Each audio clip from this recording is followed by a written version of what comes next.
நடைமுறைப்படுத்தப்படவுள்ள இ-விசா முறையானது நாட்டின் தேசிய பாதுகாப்பு தொடர்பான முக்கிய தகவல்களை உலகிற்கு வெளிப்படுத்தும் அபாயத்தை ஏற்படுத்தியுள்ளது என தெரிவித்து அதற்கு எதிராக முன்னாள் அமைச்சர்களான பாட்டலி சம்பிக்க ரணவக்க, ரஃபூப் ஹக்கீம் மற்றும் நாடாளுமன்ற உறுப்பினர் M.A. சுமந்திரன் உச்ச நீதிமன்றத்தில் அடிப்படை உரிமை மனுக்களை தாக்கல் செய்துள்ளனர். இந்த மனுவில் சட்டமா அதிபர் பிரதிவாதியாக குறிப்பிடப்பட்டுள்ளார்.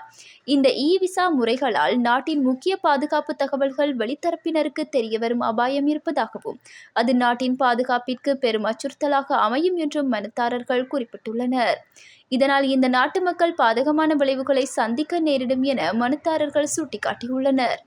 மனுதாரர்கள் தங்கள் மனுவில் தங்களின் அடிப்படை மனித உரிமைகள் மீறப்படுவதாகவும் அதன் அடிப்படையில் சம்பந்தப்பட்ட அமைப்பை செல்லாததாக்க உத்தரவிட வேண்டும் என்றும் கோரியுள்ளனர்.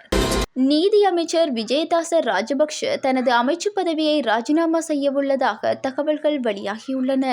எதிர்வரும் ஜனாதிபதி தேர்தலில் தான் போட்டியிடுவதற்காக அவர் பதவியை ராஜினாமா செய்யவுள்ளதாக தகவல்கள் வெளியாகியுள்ளன. அதேவேளை ஏற்கனவே சஜித் பிரேமதாச, அனுரகுமார திசாநாயக்க, திலித் ஜெயவீர, சரத் பொன்சேகா ஆகியோர்கள் தாங்கள் ஜனாதிபதி வேட்பாளர்கள் என்று அறிவித்துள்ளனர். இந்த நிலையில் நீதி அமைச்சர் விஜயதாச ராஜபக்ஷ ராஜினாமா செய்யவுள்ளதாக கூறப்படுகின்றமை குறிப்பிடத்தக்கது.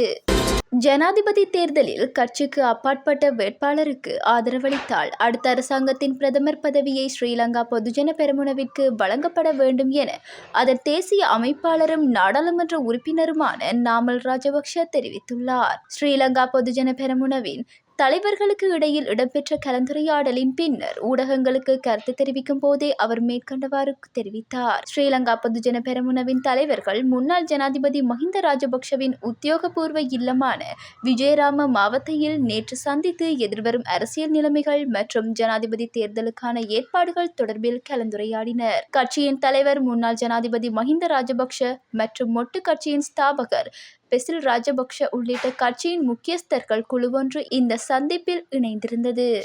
இம்மாதத்தின் கடந்த 3 வாரங்களில் 1,20,000த்திற்கும் அதிகமான சுற்றுலா பயணிகள் இலங்கைக்கு வருகை தந்துள்ளதாக இலங்கை சுற்றுலா அபிவிருத்தி அதிகார சபை தெரிவித்துள்ளது.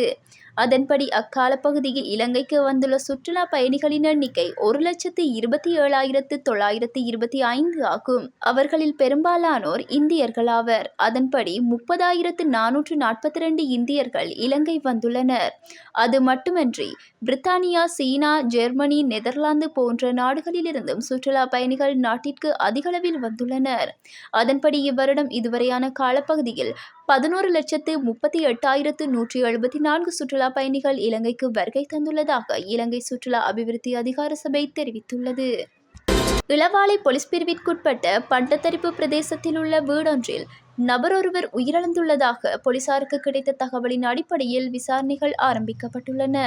உயிரிழந்தவர் பண்டத்திரிப்பு செட்டிக்குறிச்சி பகுதியைச் சேர்ந்த 74 வயதுடையவர் என போலீசார் தெரிவித்தனர். இறந்தவரின் வீட்டிலிருந்து கடும் துர்நாற்றம் வீசியதால் அயலவர்கள் அது குறித்து சோதித்த போது சடலம் வீட்டின் முன்புறத்தில் கிடப்பதை அவதானித்து பின்னர் போலீசாருக்கு தகவல் கொடுத்துள்ளனர். மரணத்திற்கான காரணம் இதுவரை தெரியவராத நிலையில் நீதவான் விசாரணைகளின் பின்னர் சடலம் பிரேத பரிசோதனைக்காக யாழ்ப்பாணம் வைத்தியசாலைக்கு கொண்டு செல்லப்பட்டுள்ளது.